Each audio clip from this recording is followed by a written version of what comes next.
Thank you, Mr. Speaker. The college system is an antiquated system that serves to segregate our college and wipe out any feeling of school spirit. That's why me and Kathleen are very proud to support the abolition of the college system at U of T. We envision a world where people primarily identify as students of the university and not students of Innis, Victoria, Trinity, or New College, or the other ones I didn't mention there. I want to talk about two things. I want to talk about university spirit, why I think it's really important, why I think the colleges do terrible things for it. I then want to talk about interaction within the university and why I think colleges preclude interaction with a wider group of people that I think is an essential part of the university experience. Kathleen will talk about things involving alumni and funding. Let's talk about university spirit.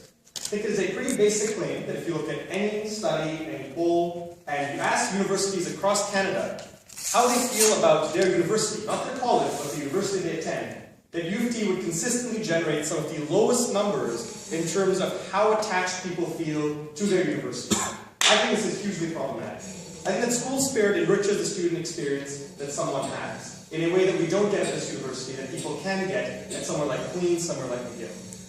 We think that when you go to sports games, for example, and have a vibrant crowd, and actually a crowd present to begin with, and then a crowd that actually is deeply involved in the game and proud to represent their school. When you can have colleges unite for common causes that affect everyone at the university, such as lobbying governments for student fees, or pursuing volunteer activities in the community. When you have a university that is known around the communities having a unified presence and can do good things for that community, I think the student experience of people within a university is simply put quite strongly.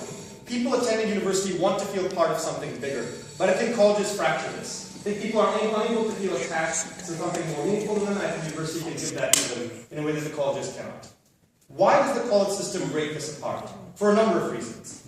When your colleges are your primary mode of social interaction, we think you lose out on the opportunity to attend other events, like university-wide events or events within your faculty. Why is this the case? Basically, you can't attend events by yourself. Even if you as an individual would like to attend an event that U of T is holding, if the fact is that it clashes with something your college is holding, I think it's much less likely you're able to attend and have a good time. The critical mass of students you need to attend university events is made much harder to achieve when you have 8 different colleges also hosting events that could potentially clash with it. I think it's really bad when people can't attend events where they can meet people from all across the university and instead are expected to mainly attend events where their college have main people there. I also think colleges often build adversarial relations with each other. Anyone here who's attended Trinity College knows about their midnight run, where they go to other colleges and politely apologize for being better than them. I think that these types of events are damaging to school spirit quite obviously, but I think it doesn't have to be something like the midnight run. All colleges build their sense of being special or being different from others on a sense that they are the best college. Really, that's the point you're trying to inculcate within Frosh, within the entirety of your time at that college. It's not that we're all in this together, it's that we are better than the 7 other colleges on campus. This may be more acute in particular colleges, but I think it's broadly true of the types of messages that colleges try and send to their students. That definitely breaks down school spirit. If you start judging other people by the college they're at, as opposed to the fact that they attend the same university and have common ties with you. I also think that when you have colleges, you're more likely to see insular culture develop, where people are more inclined to flout university-wide policies involving things like drinking games, various other types of treatment of students. Many years ago, they had kind of a pig show up in the female shower at Victoria College. That's just one incident. I think it's like all sorts of bad things can happen when insular cultures are developed within these colleges, and that's harmful. I think it's less easy to enforce when people live within these smaller communities, and that's bad.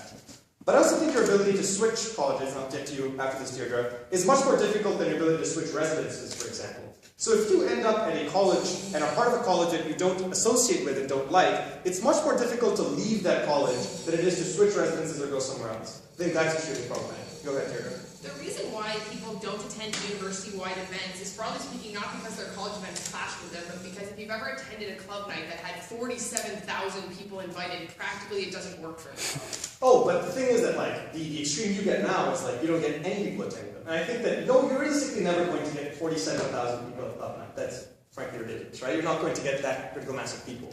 What happens right now, though, is when people see a flyer for a university event, they don't look at it and think, I shouldn't attend this, it'll be too well attended. They look at it and say, I should attend this because all of my friends are attending college events. There's no one I know who's going to be at this event, it probably won't be very fun. That's why I think people opt out of these events. That's why I think they're problematic.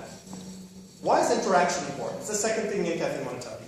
I think colleges generally tend to attract people with broadly similar characteristics. I'm not saying everyone in every college is identical, but I think generally the type of person you associate with colleges is more similar at, say, Trin, New College Vic, than it is across the university as a whole. I think that even if this isn't the case, that colleges tend to come up with a sort of self-identity that they're known for, and I think that this also causes people to go to particular colleges because they think they are that type of person, like the typical Trin student, the typical Innis student. So I think that that means that you're less likely to interact with diverse groups of people across your time at university.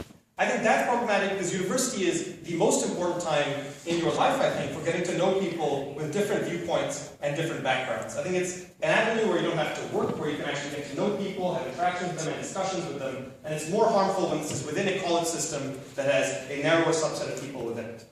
But I also think if you look at colleges and compare them to other ways in which people might get most of their social interactions, like academic faculties or clubs that they might join, that I think that faculties and clubs are a better way for people to organize and form friendships. Because ultimately, when you have faculties, you are forming friendships with people who share something common with you. They're in your program of study. This can probably benefit you later on in university when you are in need of academic help. I also think when you join clubs and have this as your primary mode of interaction, that you're joining with people who you know have common interests with you.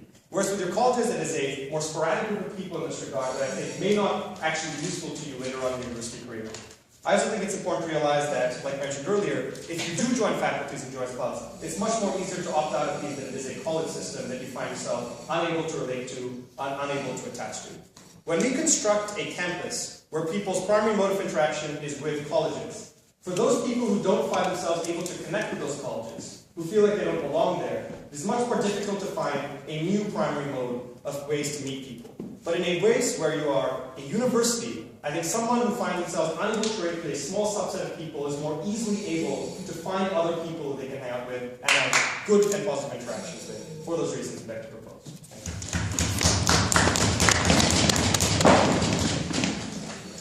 I think the Prime Minister refers to this, and I'd now like to call upon the Member of Opposition to continue this plan. Deirdre.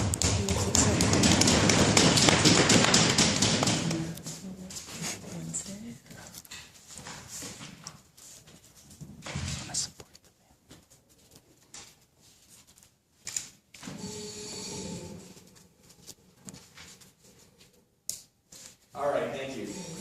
What actually precipitated the debate today about whether or not we should abolish the college system is actually an article that was published by the former president of the University of Toronto Students' Union, Sean Shepherd. And in that article, he tries to systematically take down the reasoning behind the college system as something that's arbitrary and unimportant to student life. And he ends it with a gem when he says, "When the dust settles and orientation settles, the signs and cheers and taunts are put to rest for another year. Remember, you are not actually necessarily your college identity, except if you're affiliated with Woodsworth because we're the best." The problem that Sean Shepherd unironically does not understand is that through that statement, he has implicitly shown us that to him the college system does matter, and that to him he fosters some form of sense of community with Woodsworth College, with the people that he has come to know over the course of his 4 years. I think this is essentially what we outside opposition are going to be trying to prove to you today. We're going to tell you that the college system is a great way to create an ad hoc community for people that might not necessarily be comfortable making friends, or who might not feel at home in a campus of 67,000 undergraduate students. So let's talk about the two arguments I'm going to present to you today. The first is about community. So what we notice, and what oftentimes happens when you reduce the size or reduce the ability of people to meaningfully engage in a community, is that you have cloistering happen.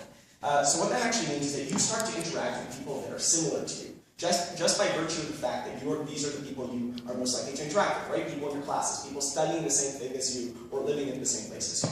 And this is problematic because what it misses is the ability to interact with the wider community. Colleges give you that because you are necessarily eating dinner with or participating in events with students who happen to be in different majors or completely different walks of life, or who have completely different experiences than you. And we think that's incredibly beneficial when you're trying to foster community in such a large and sometimes scary place.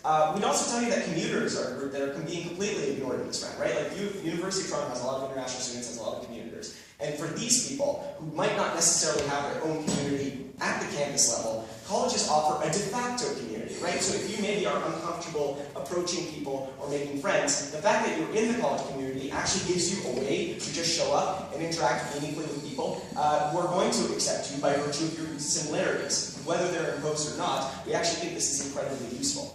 And this brings us to the second concept of emotional benefits, right? We would actually tell you that having communities like the college system are really important for student mental health and for students that are facing other issues on campus. The college, as a community, offers support systems for people where they might not normally exist. A lot of students seek guidance as opposed to going to, counseling and psychological services or the UTSU, might go to their college representatives or their friends who live with them and who will eat dinner with them. This form of peer support is actually super important to help reduce levels of mental illness that are at all-time highs within our community. And we tell you, oftentimes as a result, the services that are offered can be specifically tailored to their students, right? So this brings us to the concept of accessing services. You have registrars that are devoted to their students and know them on a more personal level because they're at the college. The Division of Campus Services actually lets them tailor to those needs. You have writing centers specific to a program or specific to a college. You have subject-specific support groups. You have DONs. All of these things are examples of student services that students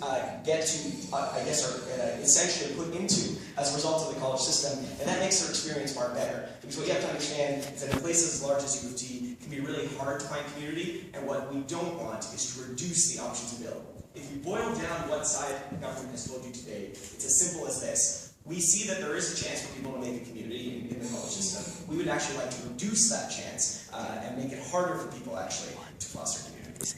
So that's the concept. That's that concept. Let's talk now about student politics. We actually think, this is the second part, we actually think that this meaningfully ruins or weakens student representation.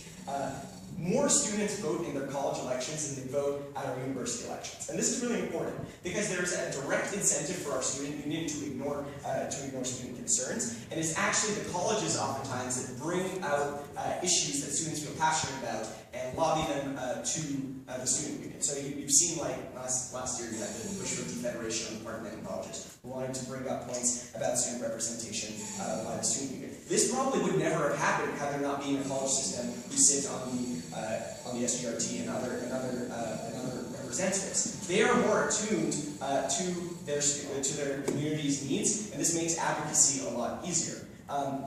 Also, a lot of these colleges have really excellent student bodies that can pass meaningful policy changes for their students, right? The Trinity College Meeting or USAC or many of the other groups are democratically elected by students and represent policy issues that are very, very specific, that can make the student campus life better, and that the UTSU frankly doesn't know about or doesn't care about. We think this is meaningfully damaging if you get rid of the college system. And I think just more importantly, and this is bringing me now to refutation of what we heard from Veenu, I think what we need to realize is actually the college system makes interaction with the broader U of T community easier, not harder. So let's take this down a little bit.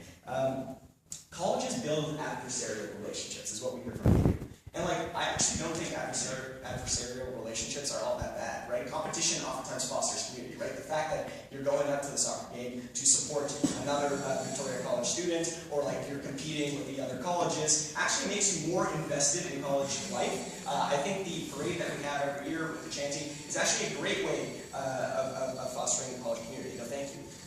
Also, Veenu tells you that drinking norms or hazing actually get worse when you have these insular communities. I actually think that's not true, right? When you have a very large campus community, hazing actually probably gets worse because there's more incentive for people to leave because there's no college doing things like crafts, more incentive for them to really be unsure of themselves, and therefore be more likely to participate in these sort of hazing rituals to feel included. Our system already gives them a way to feel included. It doesn't necessarily require them to have to participate in this sort of thing. But we also tell you that we're actually just providing more options, right? The fact that a student might not actually like hanging out with people that they're studying with, sometimes they want a different experience, right? They don't just want to hang out with the same people they go to class with them. I actually think that's really meaningful that they have an alternative available to them in the college system. What we presented to you today is a way to meaningfully opt into the UT community, but more importantly, if you have your own issues trying to interact with people, the college system provides you a way to do it at a much fairer level and a much more balanced level. So for all those reasons, we're very proud to oppose this motion.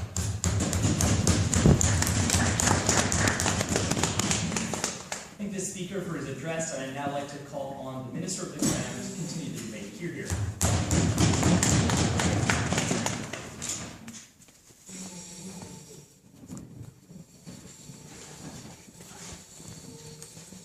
Thank you, Mr. Speaker. So I'd like to start with one very simple clarification. We are not Sean Shepherd, and we are not standing in support of U2. I think there's actually a fundamental difference between the college system and how a normal university works. I think you can see that UT is unique among all these universities. We think there's actually a number of very pernicious harms. I want to start with what Kaleem told us today. And I think there's a number of things that are actually really problematic with what he tells us. So first he tells us that if you don't have colleges, you actually have cloistering in communities. Now I think that colleges are in and of themselves a form of cloistering. Now, I'm going to list some terms. You can put them to colleges as you want. I'm going to try and avoid the offensive ones. Elitist, stupid, smart, broy, fratty. All of these are terms that I've had told to me to describe different kinds of colleges. Now, when these reputations get out about colleges, not only do people pre-select into a college they feel fits them, but they then feel like they aren't that kind of person. They don't fit within their college itself. Okay, what else do we see happening here? Because the commuters need to find their own kind of community, and that's what you get out here. So I think there's actually a very different thing that happens to commuters. They feel like they're missing out on the normal experience, and they feel financially pressured to actually live in residence. Now, for a lot of people, being able to pay to have someone clean their room just isn't a financial option. Further, I think it's actually important to consider here that if you're not a typical student, if you're not a four-year undergraduate student, you took time off, you're a mature student, you're any sort of other options, you may not feel comfortable within the college community because it represents an area that is fundamentally diverse from you. But you are in a college, not at this time. And you necessarily feel different. Then he tells us, like, look, you got a number of tailored programs to students within colleges. So I think this is actually really problematic, right? I don't see how like Trinity or Woolsworth or Vic offering a writing program is more useful than faculty-specific writing programs. I think the needs of like an English major writing a 40-page research essay are fundamentally different from that of a biochemistry student writing their first lab report. It's better to have these assigned according to faculty because I don't see when you have a diverse group within a college, you can offer needs that are based on their needs. What the needs that you have are usually based on the program you're in. Further, things like registrars and everything, just from like a fundamental perspective, I think there's something to be said for bureaucratic waste, and from a university perspective, perhaps like reducing these redundancies is actually useful, not at this time. So then the last thing he tells us is student politics. Like, look, you have more control over your own elections. So I actually think this is really problematic, right? Because now as a voter, you're like, okay, I can actually influence my own destiny, democratic accountability, by voting in my like college elections, and people ignore the broader university community. They ignore UT, as we see by the lower amount of people voting in it.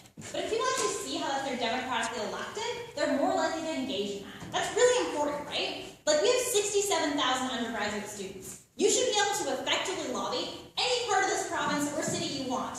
Here's the reason. Example, UT doesn't have bus passes included or transit passes included in its tuition. Just what every other university in Canada does. Their student union has been able to negotiate for cheap transit. That's something I think all of us would like, and none of the colleges individually can negotiate for. Things like healthcare, things like negotiating for tuition fees. Those are all things this school should have better of. You have 67,000 people.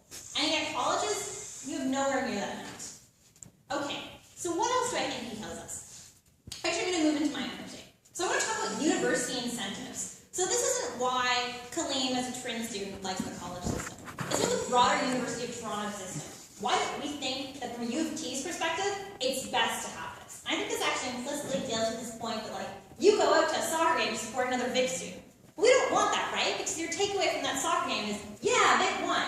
It's not, yeah, U of T won, which is what we want you coming out of. I think that's actually really important for the University of Toronto to be able to brand itself as a bigger community.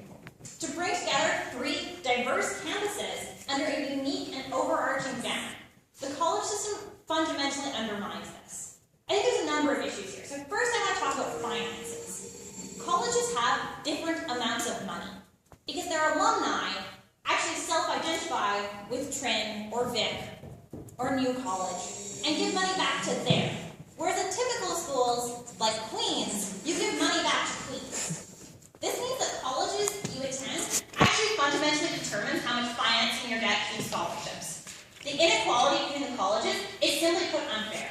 It means that we can't actually accurately gauge on the basis of financial need because 2 people who've been admitted to the same program and are going to the same classes, and one person who has substantially greater financial need may not be receiving the same amount of scholarships based on the college they go to. That's unfair. But it also prevents the university from making decisions about how it wants to become a world-class university. Perhaps the university says, look, we need to finance our biochemistry program. That's where we're going to increase our rankings, and that's where we can put money towards to get the biggest bang for our buck. But if you donate it back to a college that tends to focus on poli-sci or genetics, that's what we're going to put money towards, right? And that means the university isn't getting the biggest value for its money. When alumni donate back, we want them donating to the University of Toronto to maximize experiences for all of us. But I also think the alumni creates another problem. That when you go to apply for a job, or when you're looking to meet some people in the field you want the University of Toronto stamp to stand out to them. Not that you went to Vic. And I think that's actually a problem, right? Because in the alumni mentorship that happens is between colleges, right? We want it to be that, like, if you have a University of Toronto degree, that's going to stand out to someone. They're going to want to mentor another University of Toronto student. Just like if they saw a Queen's degree, they want to mentor another Queen's student. But instead, we have a much narrower pool of alumni and students to select from with this Trin college division. Creating these artificial divisions within the university actually harms every student. Mr. Speaker, what have we talked about today? I think Veenu told you quite compellingly that university spirit is fundamentally lost. I think Kaleem misses this point when he tells you that you get college spirit. Well, Mr. Speaker, that's not what we want, right? As the University of Toronto, I don't really care that you're really passionate about Vic. I want something that actually benefits all of the University of Toronto. Let me tell you, look, fostering diverse interactions are actually really important because when you self-select into these colleges, you actually miss out on interactions that would be highly beneficial to you. Instead of meeting all the people in the faculty of poli-sci or biochemical like chemistry, you actually just interact with people on your floor, of which there may be one person. And that means that you actually really miss out on a lot of networking for your future career. I've talked about university incentives and profit. Mr. Speaker, we think you should clearly abolish the college system. Thank you, Speaker, for her address, and I'd like to call upon the Leader of the Opposition to continue the debate. Deirdre.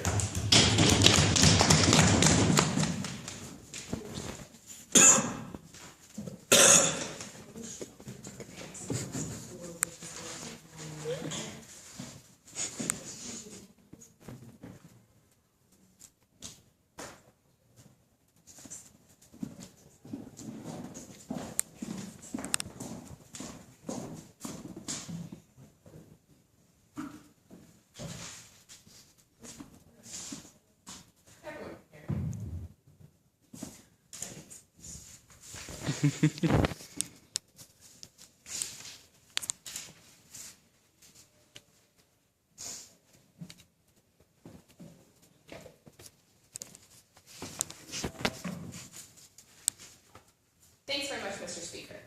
The problem with what Veenu and Kathleen tell you is that they list a whole bunch of harms that exist in the status quo.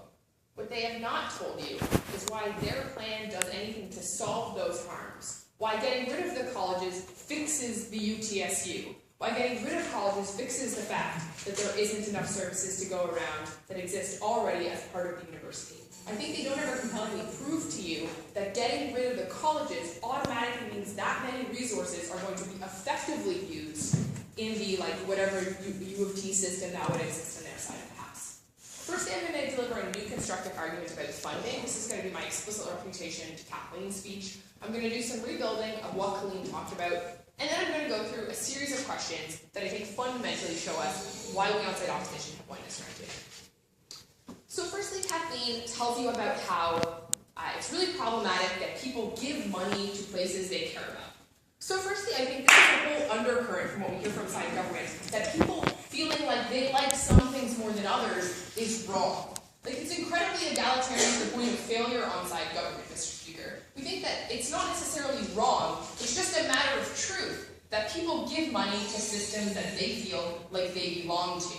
We think what we actually have on their side of the house, and this is my new constructive material, is that we'll have the funding dry up on their side of the house, right? We actually think that the reason why Victoria has so many scholarships is partially because they have the best real estate, but also because people want to give money to people for whom they feel a connection. It doesn't matter that that connection is not real, and that I have no connections to Victoria College students meaningfully that come after me. The point is, Mr. Speaker, that I feel like I do. That I want to give money to another Victoria College student because I feel like I am like that person. We think that what you have happening on their side of the house is that this decreases a lot the reason to give. Particularly if we were to understand that Trin is actually as elitist as they say. I don't think Trin students are going to give money to those other kids, right? The issue is that there's really a reason why you feel protected giving thousands of dollars. So I just think that's the whole issue with that argument. Yeah. That's exactly the problem. You do feel connected to people, and your side has specific colleges. There could be a world where Trin doesn't exist, where those same people feel connected to the university where they have most of their credit. So here's the issue. I actually don't think that you see those people still giving money.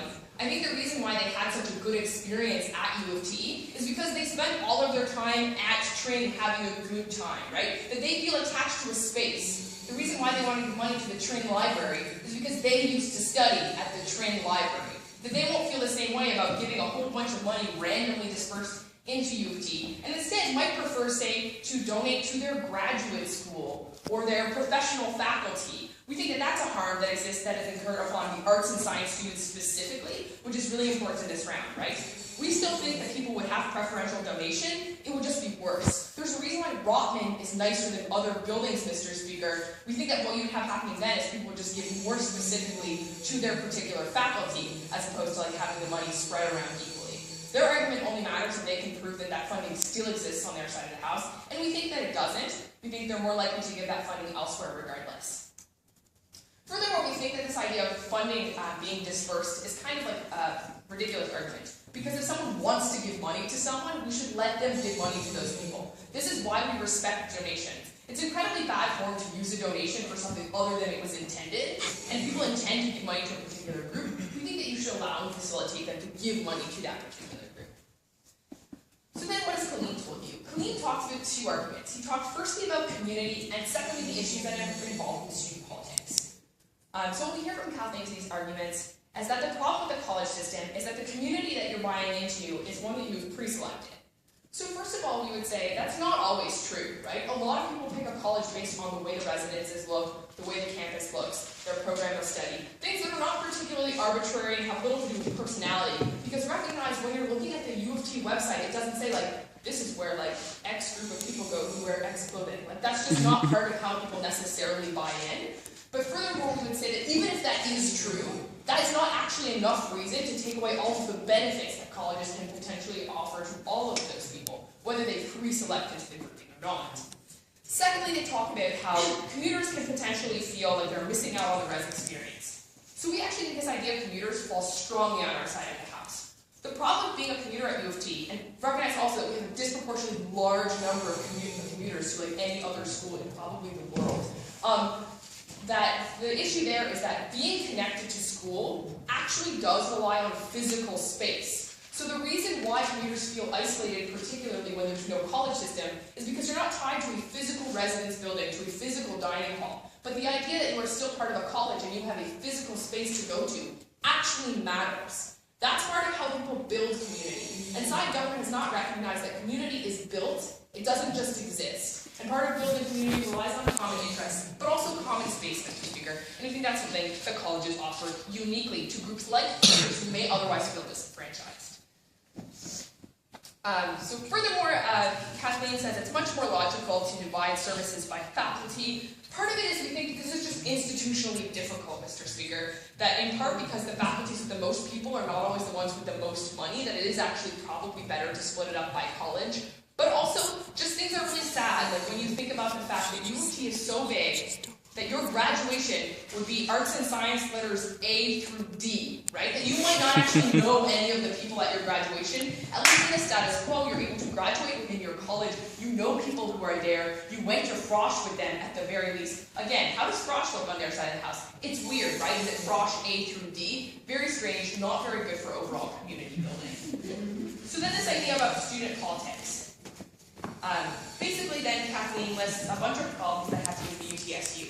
She was really lucky. She went to a university in Alberta where apparently everything was perfect. But the reality is, Mr. Speaker, is that they've never told us why the UTSU automatically gets better. They've asserted that people will now buy into the UTSU. We actually think apathy is greater because you don't feel like you have someone to bargain on your behalf like you do in the status quo. When you elect someone at your college, because you have physically met them, so you are much more likely to vote than for a bunch of people you have never seen before in your life, you have a greater participation in that election, and then they basically serve as provincial politicians to your federal politics, right? We don't think you get rid of provincial politics to make us feel more connected to federal issues. That's really ridiculous, too.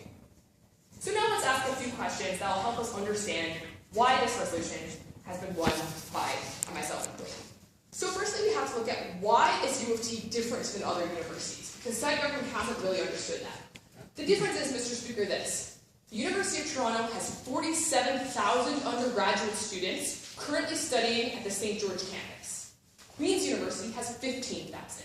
To say that something works at Queen's or McGill or at any other small school that exists in oftentimes also small cities is not to say that it will work at the University of Toronto. The problem is there are so many students at U of T, it is almost impossible to create the kind of community side government wants to have without something like the college system. So then secondly, do we have any degree of cross-college interaction? Because we think this has also been largely asserted, right? So to some degree, yes. Colleges interact with each other when they do stuff like join clubs or, say, have classes with each other.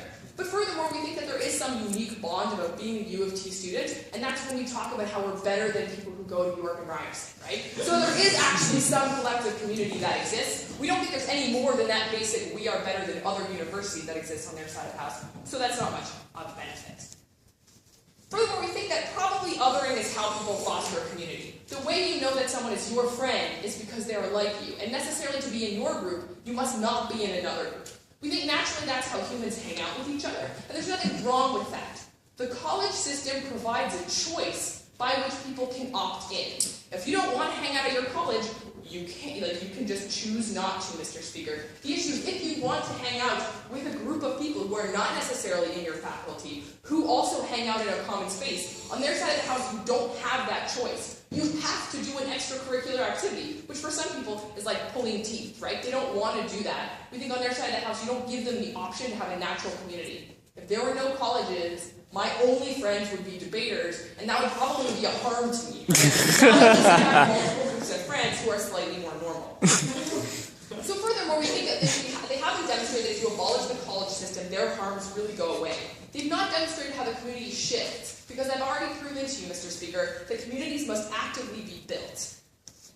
So furthermore, how does college foster community, and why does that even really matter? And we think this is how we want to end, Mr. Speaker. The issue is that colleges foster community because you have a common space to go to, where when you have time, you always end up in the same place. The university campus is so large that the idea of running into the same person consistently, if there were no colleges, is incredibly unlikely. We think this is how you foster community, by bringing in a bunch of people to go through experiences together, like Frosh, like graduation, like certain events, that makes people feel like they matter to one another, even if they don't actually have anything else in common. The reason why community matters, Mr. Speaker, is because ultimately that's what people remember about their university experience. Perhaps side government has arguments that sound really good, but in the end, we think people lose out when they don't have the connections that colleges foster, and that's why we help. Thank the Speaker for her address, and I now call upon the Prime Minister to give the final address to his reply to the Chair.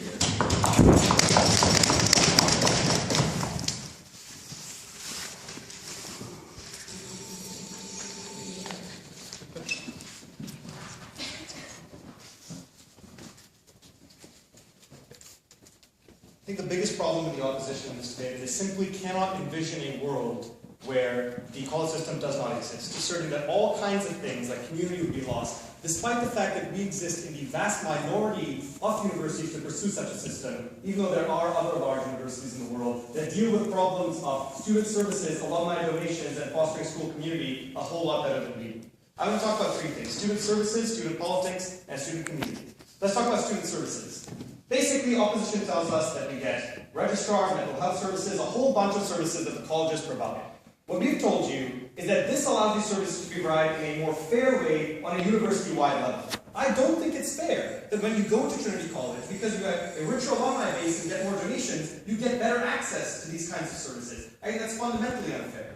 When Deirdre tells you that the Trin students on the passage of our bill will not want to donate to any other colleges, we think that's kind of symptomatic of the problem right now. That because they only want to donate to their college, students who are selected that college have a disproportionately unfair access to these types of services. I think that's extremely harmful. I also think that other universities do fine alumni donations when you don't have a college system. Queens, which they don't like because it's small, Harvard, Yale, all types of schools gather alumni donations and are able to put these donations in a unified way for university-wide mandates in a way that U of T can't, because donations go to colleges and it can't put money to make itself a lead university in that regard. I think that's harmful. Student politics. They say that this is just a better way because you can elect student leaders and they lead to better outcomes on that front. I think first thing is more likely that people will care about their student union when it's the only thing representing them, and we can have things like bus passes and better tuition and lobby more effectively for them. But more importantly, they tell us we don't give you a comparison about why everything will be fixed now. It's telling that when you have colleges, the mechanism they choose to pursue is secession, which makes it absolutely impossible for anyone to try and achieve the kinds of benefits that we want to see. If the colleges are to secede from the union, they have no ability to advocate on their behalf for these types of things. Student community. We are on that side of the house that look, you're going to see cloistering. That ultimately, no one looks on the website and sees particular identities of colleges and opts into these colleges. Well, you're not going to see these on the website. Most people don't exclusively make their decision to join a college on the website. It's what they hear from other people reputation-wise. And when colleges get these types of identities, people are more likely to select into narrower and narrower groups. And I think that it's much less likely you have diverse interaction with people, and it's going to be extremely harmful. I also think that U of T spirit can exist. I think right now the issue is that it may be the case that we live in a very large campus. It may be the case that we live in a place where we don't have common spaces to attract. But I think that that is perpetuated by the college system. I think that is made much worse when you have college systems that build each other on adversarial relations. Ultimately, if you see someone else at U of T and have an immediately prejudiced opinion of them because they come from a particular college, it is far less likely you're able to associate as any common types of ground. If the only basis for community that U of T right now has is that it's better than York and Ryerson, I think that's a very sad statement on the state of school spirit in school. It could be much better. I think abolishing the college system would do a lot to further that. Thank you. Thank all the speakers for his remarks. So, Lex, do you want to take that door? Alex.